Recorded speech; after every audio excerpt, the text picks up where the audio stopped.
भारतवर्ष में हर माँ अपने बेटे को श्री कृष्ण यानी कि लल्ला कहकर बुलाती है। प्रेम वात्सल्य अगर किसी में देखना है तो बच्चों में देखने मिलता है। और ऐसा कभी नहीं हुआ होगा कि आपकी माँ या हमारी माँ ने कभी आपको कृष्ण ना कहा हो, लल्ला ना कहा हो। ऐसा होता है क्योंकि श्री कृष्ण वात्सल्य और प्रेम के व्यक्तित्व के धनी माने जाते हैं। दूसरा मुख्य उनके अंदर जो गुण है वो यही है कि उनके चेहरे पर हमेशा सदैव स्माइल बनी रहती है। एक मुस्कान के साथ में, चाहे मुश्किल का वक्त हो, चाहे किसी भी विपत्ति में वो हो, लेकिन उनकी मुस्कान हमेशा सकारात्मकता का प्रतीक होती है। नमस्कार, पल पल इंडिया में आप सभी का स्वागत है। और इस वक्त हम संस्कार धानी के एक ऐसे प्राचीन मंदिर पर उपस्थित हो चुके हैं जो अपने आप में अपनी संस्कृति को, अपनी विरासत को समेटे हुए है।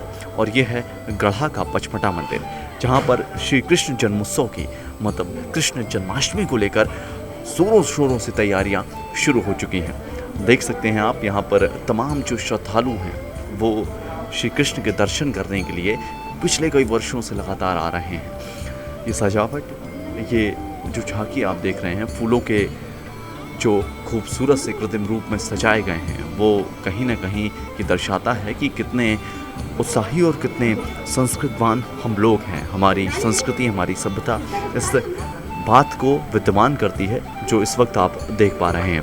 हम सीधा यहाँ पर जो लोग हैं उनसे भी बात करेंगे किस तरह से कृष्ण जन्मोत्सव की तैयारियाँ आप लोग कर रहे हैं। और चूँकि इस बार कोरोना काल भी है, कैसे क्या हो रहा है? कोरोना काल के तहत जो हर साल विशाल मेले का आयोजन किया जाता था, पिछले 2 सालों से मेले का आयोजन समिति ने, ट्रस्ट ने मना कर दिया है। प्रशासन के नियम के तहत सिर्फ भक्तों को दर्शन का है कि दर्शन करते चलें और चलते चलें। बाकी जो 50 सालों से मेले का आयोजन है वो बंद है। प्रातःकाल ठाकुर जी का अभिषेक हुआ, उसके उपरांत श्रृंगार आरती और सब दर्शन का आयोजन रखा है। और रात्रि में सिर्फ 12 बजे सेनाई बादल के साथ जन्म, इसके अलावा कोई आयोजन नहीं रखा गया है। कृष्ण जी के जो अलौकिक स्वरूप संस्कार धानी के लोग देखते हैं, यहाँ पर आते हैं श्रद्धालु, किस तरह की इनकी शक्ति है, क्या इनकी विशेषताएं हैं? इनकी ये विशेषता है कि ये एक तो स्वयंभू है, विक्रम संवत 1660 में यमुना जी में प्राप्त है, यानी लगभग 425-26 साल हो गए हैं। और स्वामी चतुर्बुद्धदास जी महाराज के द्वारा स्थापित की गई हैं, यमुना जी में प्राप्त है। इधर सेवक जी महाराज ने वृंदावन प्रकट किया रहा है, इसको इसलिए वृंदावन भी कहते हैं। हस्तकला नहीं है। और ठाकुर जी की अनेक लीलाएं, चमत्कार होते रहते हैं। भक्तों की बड़ी श्रद्धा है, जो भी मनोकामना होती है लेके आता है, पूरा होती है। फलाहारी प्रसाद है ये, धनिया, शक्कर और शुद्ध घी, मिक्सचर। जी हाँ, यही दिया जाता है यही। हाँ, मतलब आज के दिन शुरू से लेकर रात के 12 बजे तक चलता है प्रसाद वितरण। हाँ, इसके पहले मेरा यहीं पे मायका है, मैं पास में रहती हूँ। हम लोग तो हर साल आते हैं यहाँ, बड़े धूमधाम से कृष्ण जन्माष्टमी का पर्व मनाया जाता है। तैयारियां तो बहुत धूमधाम से चल रही हैं और हो भी रहे, बहुत भीड़ भी लगी है भक्तजनों की। और आज जन्माष्टमी का पर्व तो सभी के लिए आज का इंतजार लोग करते ही हैं। माँ को जो है वात्सल्य का प्रतीक माना गया है, प्रेम का प्रतीक माना गया है। भगवान श्री कृष्ण में मतलब आप अपने बालक में भी लल्ला को मतलब कृष्ण को देखती होंगी, तो ऐसा वात्सल्य देखने मिलता है। ये पचमढ़ा मंदिर जो है बहुत सदियों से यहाँ पे बहुत हर्षोल्लास के साथ मनाया जाता है जन्माष्टमी का पर्व। अपन जो अपने बच्चों को जो शिक्षा देना चाहते हैं, अपन सिर्फ कृष्ण जी के द्वारा ही जो शिक्षा है वो ही देना चाहते हैं। आज से 50-60 वर्ष पूर्व यहाँ जंगल था। वो बिल्कुल एक जो था, सबसे पहले यहाँ जो प्रेमनाथ जी आए थे, उनने भगवान के लिए एक लालटेन दी थी रोशनी के लिए। और आज देखिए कितनी रोशनी हो गई यहाँ आधुनिक उसमें। एक समय वो देखा मैंने। देखिए, ये स्थान तो बहुत पुराना है, संतों का स्थान है। सेवक जी महाराज चतुर्बुद्धदास जी, जहाँ तक यहाँ की सेवा का है तो हमारे राधा वल्लभ संप्रदाय के हिसाब से वृंदावन से, क्योंकि वृंदावन वाले खुद इसको वृंदावन मानते हैं। वृंदावन लघु काशी, काशी इसलिए कहते हैं क्योंकि स्वामी चतुर्बुद्धदास जी द्वारा जब मुरलीधर स्वयंभू जो ये विराजमान है ठाकुर जी आपके सामने, ये स्वयंभू है, हस्तकला नहीं है। ये स्वामी चतुर्बुद्धदास जी को यमुना जी से प्राप्त हुए थे विक्रम संवत 1660 में।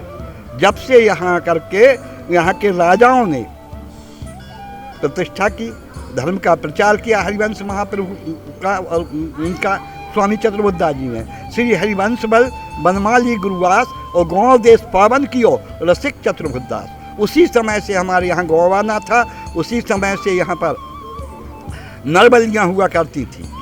एक देवी इसी स्थान पर स्वामी चतुर्भुजदास जी की शिष्या हुई, उसने राजाओं को स्वप्न दिया कि जाकर के स्वामी चतुर्भुजदास जी के शिष्य हो जाओ। ये दोनों बालक वैसे गढ़ा के ही थे।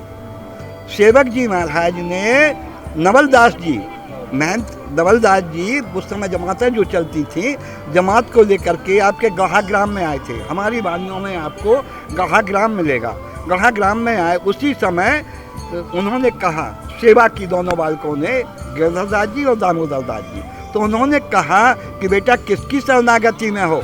तब उन्होंने कहा हमने अभी किसी की शरणागति नहीं ली है और हम चाहते कि हमको ऐसा गुरु मिले, क्योंकि ये खुद राजगुरु घराने के बालक थे, तो ऐसा गुरु मिला। तो नवलदास जी ने कहा संत दे कि जाकर के हरिवंश महाप्रभु से अगर वृंदावन गादी पर विराजमान है उनसे शरणागति लो। सेवा में यहाँ की माँ बहनें भाई लोग हमको सहयोग भी देते हैं। कोरोना को देखते हुए विशेष रूप से आवागमन सीमित रह गया। जय श्री राधे। हम तो यहाँ 50 साल से रह रहे हैं और यहीं पास में रहते हैं और रोज़ पचमढ़ा मंदिर दर्शन करने आते हैं और हम लोगों का बहुत जुड़ाव है, बहुत परिचय है। और अभी लॉकडाउन के कारण थोड़ा कम हो गया है आना, बाकी कंटिन्यू हम लोगों का आना जाना रहता है। श्री कृष्ण जी वात्सल्य के प्रेम के प्रतीक हैं और आपने देखा कि गढ़ा का पचमढ़ा मंदिर, जहाँ पर श्रद्धालुओं का लगातार तांता लगा हुआ है श्री कृष्ण के दर्शन करने के लिए। हर्षोल्लास के साथ में लोग यहाँ आते हैं और अपनी मनोकामनाएं पूर्ण करते हैं। जन्मोत्सव की तैयारियां जोरों शोरों पर हैं। रात्रि का वक्त और भी ज़्यादा खूबसूरत होने वाला है क्योंकि कृष्ण जी का जन्म होने वाला है। पल पल इंडिया की टीम आपको तमाम मंदिरों को दर्शन कराती रहेगी, लगातार बनी रहेगी हमारे साथ में। कैमरा पर्सन संजय तिवारी के साथ प्रखर पांडे की रिपोर्ट।